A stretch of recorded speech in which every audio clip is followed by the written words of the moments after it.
തെളിച്ചമേകാൻ പൊൻപുലർക്കാലം വെളിച്ചമാകും പോ നുറുങ്ങുവെട്ടം പക്ഷിപരാഗം തെളിച്ചു കാട്ടും പോ വരുന്നു ദൈവം മനസ്സിനുള്ളിൽ തിളക്കമേകിടാൻ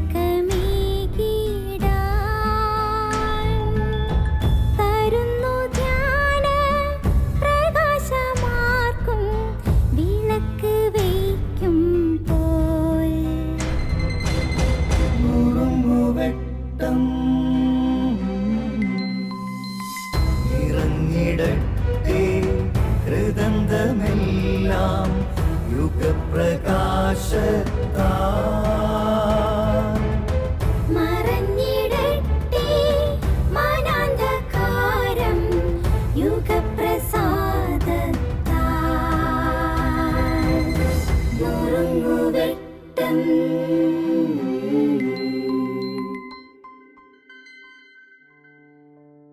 സ്നേഹമുള്ളവരെ, ഒരു ദിവസം ഞാൻ തിരുവനന്തപുരത്ത് നിന്ന് തിരിച്ച് ആലുവയിലേക്ക് യാത്ര ചെയ്യുകയാണ്. യാത്ര ചെയ്യുമ്പോൾ ഞാൻ ഒരു ടിക്കറ്റ് നേരത്തെ തന്നെ കൂപ്പൺ എടുക്കുന്ന രീതിയുണ്ട് ഈ ട്രാൻസ്പോർട്ട് ബസ്സുകളിൽ. അപ്പോഴൊരു കൂപ്പണൊക്കെ എടുത്ത് ടിക്കറ്റൊക്കെ റിസർവ് ചെയ്തിരിക്കുകയാണ്.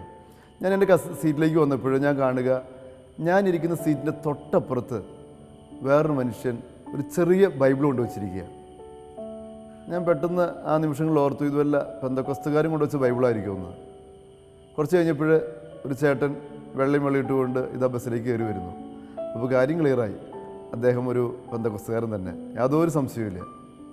അദ്ദേഹം എൻ്റെ അടുത്തിരുന്നു, എന്നെ ഒന്ന് നോക്കി, ശേഷം ആ ബൈബിളെടുത്ത് വേറെ കസേരയിൽ പോയിരുന്നു, സീറ്റിൽ പോയിരുന്നു. രാത്രി സമയമാണ്. കണ്ടക്ടർ വരുന്നു, ടിക്കറ്റ് എടുക്കുന്നു, പൈസ കൊടുക്കുന്നു, യാത്ര പുറപ്പെടുന്നു. സാധാരണ നമുക്കറിയാം, ബസ്സിലൊക്കെ രാത്രി സമയങ്ങളിൽ യാത്ര ചെയ്യുമ്പോൾ അധികം ലൈറ്റ് ഉണ്ടാവുകയില്ല, ഒരു ഡിം ലൈറ്റ് മാത്രമേ ബസ്സിനകത്ത് ഉണ്ടാവുകയുള്ളൂ.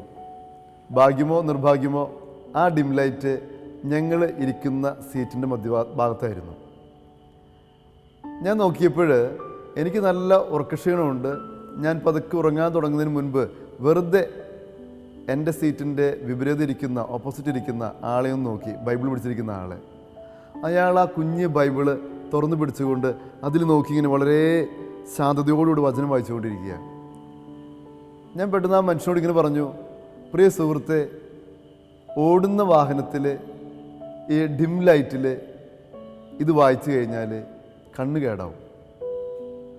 അതേ താളത്തിൽ അതേ സ്വരത്തിൽ ആ മനുഷ്യനോട് തിരിച്ചു പറഞ്ഞു, സുഹൃത്തെ, ഓടുന്ന വാഹനത്തിൽ ഈ ഡിം ലൈറ്റിൽ ഇത് വായിച്ചു കഴിഞ്ഞാൽ കണ്ണ് കേടാവുമെന്ന് എനിക്കറിയാം, പക്ഷേ ഹൃദയം കേടാവുകയില്ല. എന്നെ ഒരുപാട് ചിന്തിപ്പിച്ച സംഭവമാണ്. അനുദിനമെന്നോണം എത്രയോ സമയങ്ങളാണ് നമുക്ക് വചനം വായിക്കാൻ ലഭിക്കുക.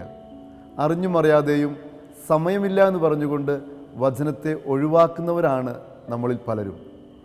സമയം കണ്ടെത്തി അനുദിനമെന്നോണം വചനം വായിക്കുക. നമ്മുടെ സ്പിരിച്വൽ എക്സസൈസിൻ്റെ ഭാഗമാണ് വചനവായന എന്ന് പറയുക. വചനത്തിലൂടെ എന്തുമാത്രം കാര്യങ്ങൾ, അനുഗ്രഹങ്ങൾ നമുക്ക് നേടിക്കിട്ടുക.